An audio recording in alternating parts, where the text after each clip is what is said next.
Hari Om.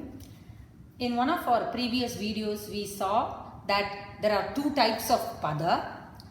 Suptingantam padam we said, which means Tinganta and Subanta.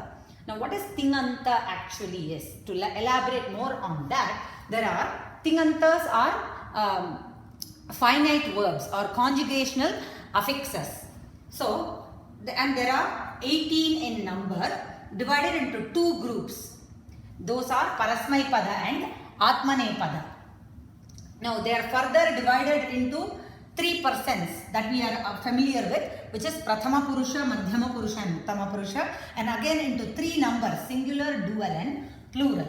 Now this is the table, that is, this is for Parasmai Pada. These three, first three are for Parasmai Pada and these three, the last three are for Atmane Pada. We see that what is Tinganta literally means it starts with Ti and ends in Mahing. That is why it got its name Tinganta. That means that which is added at the end from Ti to Mahing. So they took the first Ti of this and the last ing of that and called it Tinganta, that which ends in Ting Pratyaya. So it could be any of these. That is what it's called Tinganta. How the Ting Pratyaya is added to the Dhatu. Here, Dhatu is the basic element. So it indicates the action. Dhatu is the root word to which a Ting Pratyaya. Pratyaya means suffix. So Ting Pratyaya is added to it. Here in this example, say Bhu. Bhu Bhavu to be. Bhu is the Dhatu, root word, to which the Tip Pratyaya, the table that we just saw, and this is Parasmai Pada that we have picked. So the first one is Tip Pratyaya. The ip in it is dropped. And there is a slight modification that has happened to this root word. It's called Bhava now, plus the Ti makes it Bhavati for Parasmai Pada. Here the modification, why does that modification happen is because there are about 2000 dhatus and Panini has categorized them in two ways. One, he has put them all in about 10 ganas that are called Bhwadi Gana, Adadi Gana, like that there are 10 ganas, and into Parasmai Pada, Atmane Pada and Ubhaya Pada. With that example, like for example, another example would be here in this, Pathu is the root word Dhatu plus Ti. Here, the first, there are three elements in this. First element is the Dhatu that indicates the action. Is the Vikarana Pratyaya. That means that is the modification that tells which Gana it belongs to. Whether it belongs about 10 Ganas that Panini has put, which Gana does this belong to? If it belongs to Adadi Gana. That way I have to take a and modify this root verb and then add the Ting Pratyaya Ti depending on the Lakara that I am using. That we know that there are 10 Lakaras that we saw. So depending on the mood or the tense, we decide whether we have to go with Ting Pratyaya. So Ting Pratyaya itself is differentiated into many Lakaras that we are familiar with. Lat, Rit, Lot, Lung, all that we have seen, it tells us whether it is in present tense. In our example here, we are going to take the present tense. So we add Ti. So in this is the Dhatu, this is the Vikarana Pratyaya telling us which Gana it belongs to. And then this, the last one, the Ting Pratyaya tells us which mood or tense is here. And then we derive at Pathati, the verb in present. Suffixing different verbal suffixes, Tinganta Pratyayas to a Dhatu, different forms of verbs in Purusha and Vachana are produced. This is what we call as conjugation of a verb. Like here, Pathati, Pathataha, Pathanti, Pathasi, Pathathaha, Pathatha, Pathami, Pathavaha, Pathamaha. This is a conjugation of a verb in Parasmai Pada with the Tinganta Pratyaya that we have. Karakas. Karakas are factors of action. Factors of action, that means they are factors that are directly related to the action. And the status of a karaka is decided or is based on how the person or thing is related to the action. Now there are 6 karakas. They are Kartru, Karaka, Karma Karaka, Karanam, Sampadanam, Apadanam and Adhikaranam. Kartru Karaka is the agent of action, the subject.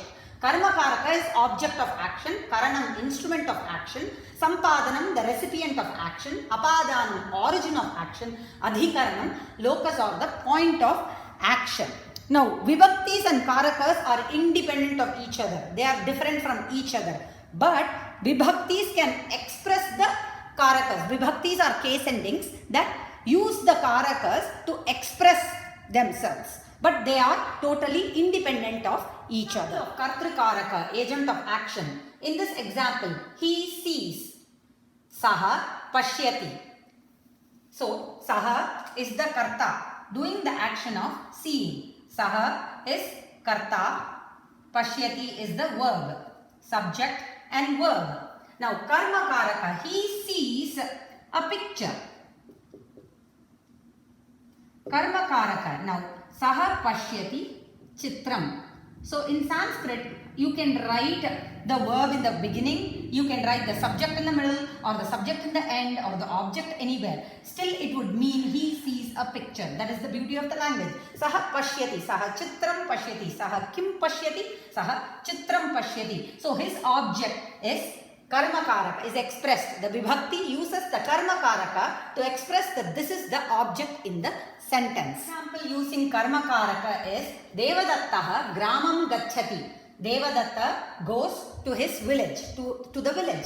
Saha vanaram pashyati. So here gramam and vanaram are karma karaka, object of the action.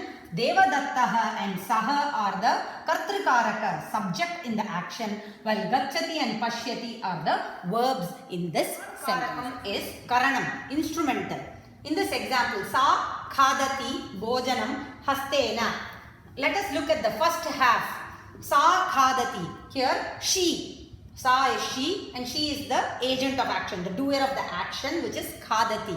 Now, sa kim khadati? Sa bhojanam khadati. So, bhojanam is our object of action, karma.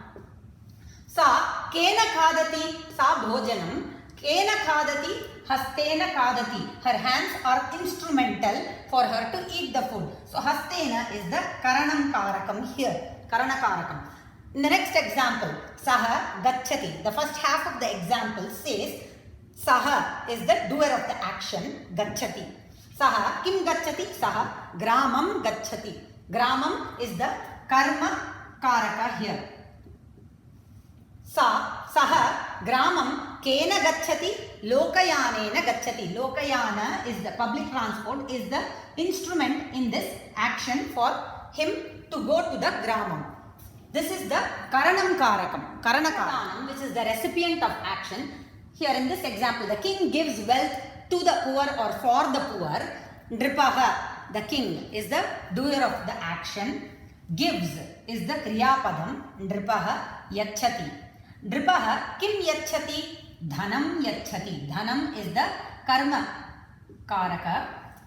Dhanam, for whom is he giving? Daridraya. Daridraya dhanam yachati. So whoever is the receiver of the recipient, whoever is the receiving person, falls in the sampradhanam karaka. Sampradhana karaka. Karaka is with reference to separation. The thing from which separation has happened is referred by the technical term apadhanam. The fruit falls from the tree. The fruit, phalam. The fruit is our doer of the action. Which action? Falls. Patati. Phalam patati. Phalam patati. Vrikshat. From where the separation has happened, from where it has happened, that falls under vrikshat. From wherever, from the origin. That origin falls under apadana karaka. Karaka is the adhikaranam, which is the point of location of karta or karma in terms of place or time, desha or kala, and it is denoted by the technical term adhikaranam. In this example, saha kridati. So, saha is the doer of the action, which is kridati. He plays in the garden. So, in the garden is an adhikaranam, giving the location. Saha pathati. Here, saha is the doer of the action, pathati. Saha pratakale pathati, giving the time when the action is being done by the karta. These are our karakas we will focus on how the vibhakti uses these karakas to express themselves. Dhanyavadah. Ram Ram.